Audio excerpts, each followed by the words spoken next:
It's Wednesday, April 3. Good afternoon. I'm Herman Green with your midday news. A special welcome to those of you watching online at onespotmedia.com. The state-run oil refinery PETROJAM will no longer be able to make direct contributions to social enterprises following questionable donations made previously. The new permanent secretary in the Energy Ministry, Carol Palmer, made the disclosure at yesterday's sitting of Parliament's Public Accounts Committee, PAC.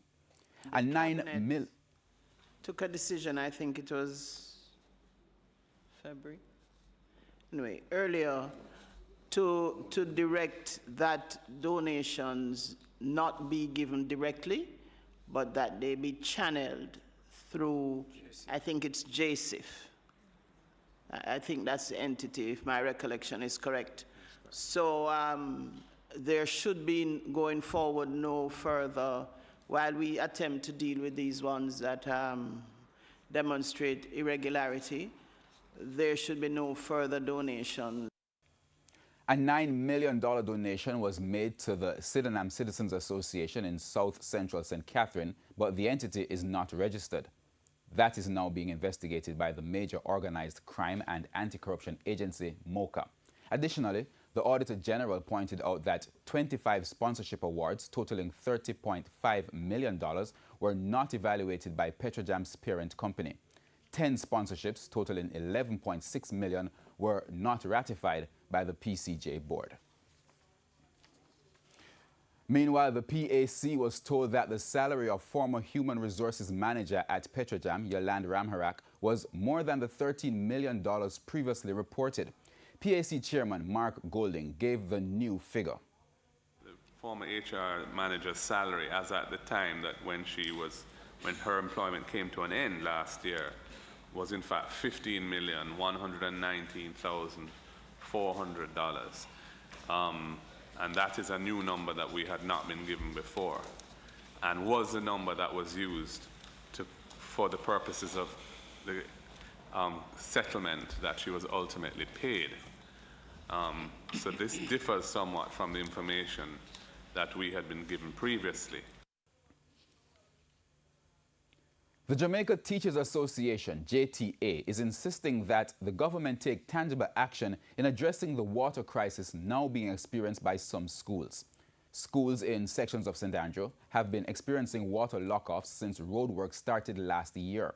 JTA President-elect Owen Speed says the association has been getting several reports of schools sending home students early or closing their doors entirely.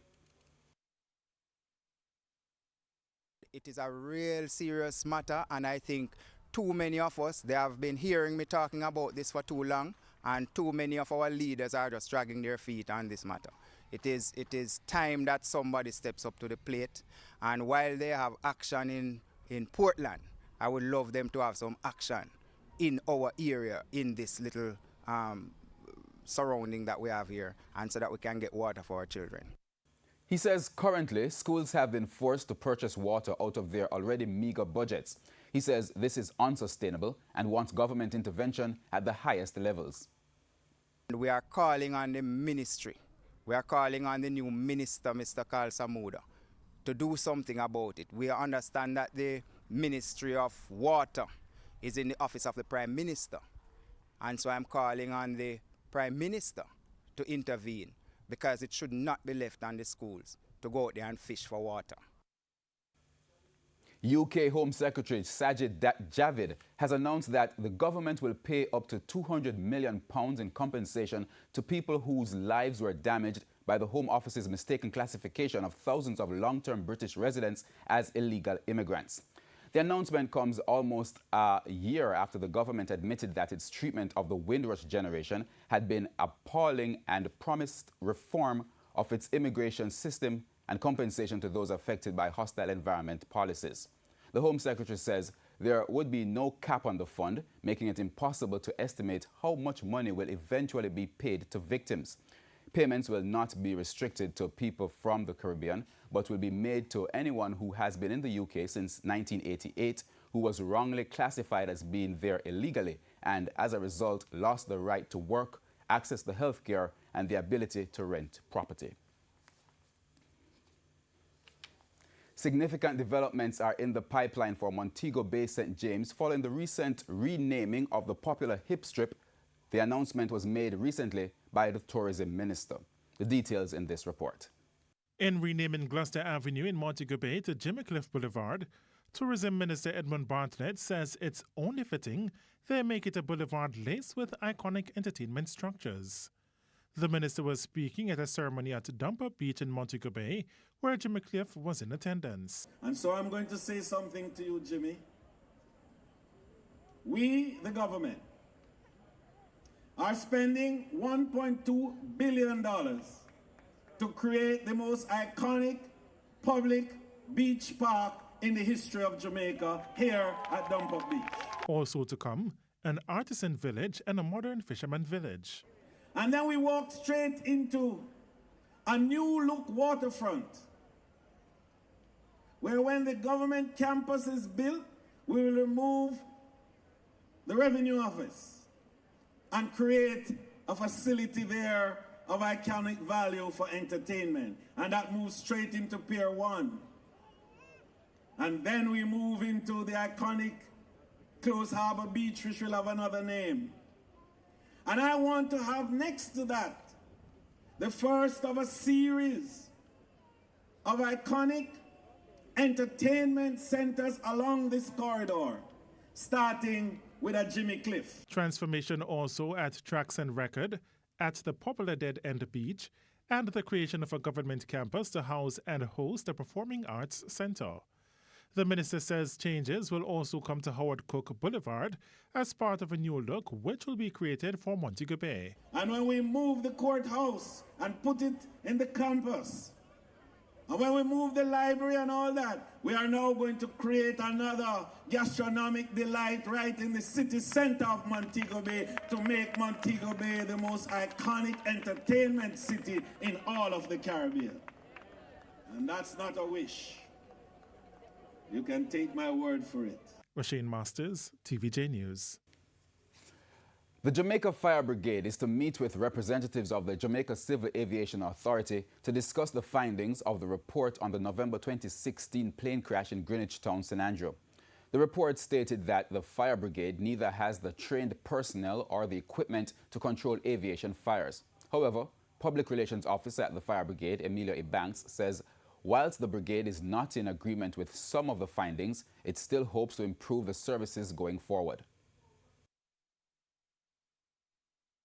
We'd be sitting down as an organization. I have gone through the report, especially the sections that has to do with the fire brigade. I know the commissioner has been going through the report, and after that we'll decide as to how we will approach it. Residents of Tucker in St. James continued days of protest action this morning, fuming over the state of the road in their community.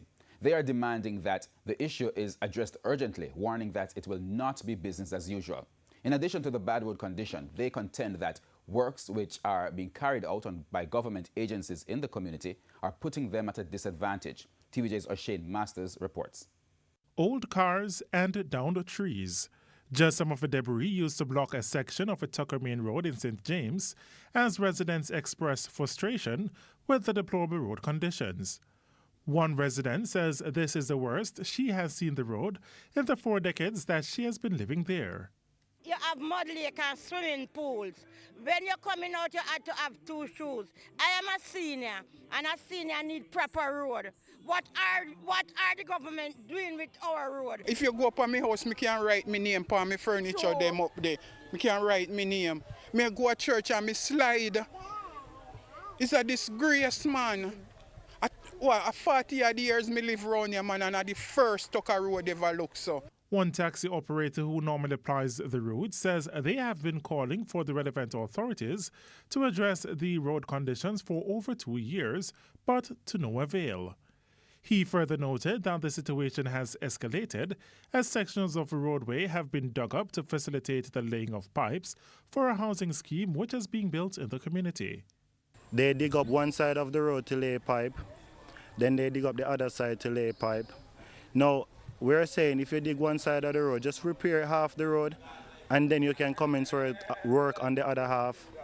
But instead, They dig up both sides, and up till this day, they cannot even give a timeline as to which date this road will be fixed. These questions have been raised over and over. When will the road be fixed? When will the road be fixed? And no one cannot say or give a date. They just come up like a smoke, and the children them in the house have asthma, and that's it. My mother have sick in there, and she have get chest infection from the dust. She spent 3 weeks in the hospital right here along the road. When you come along the road here, so pure dust come up in the ear. We can't take it no longer. O'Shane Masters, TVJ News. And here now is a preview of what's coming up in this evening's health report.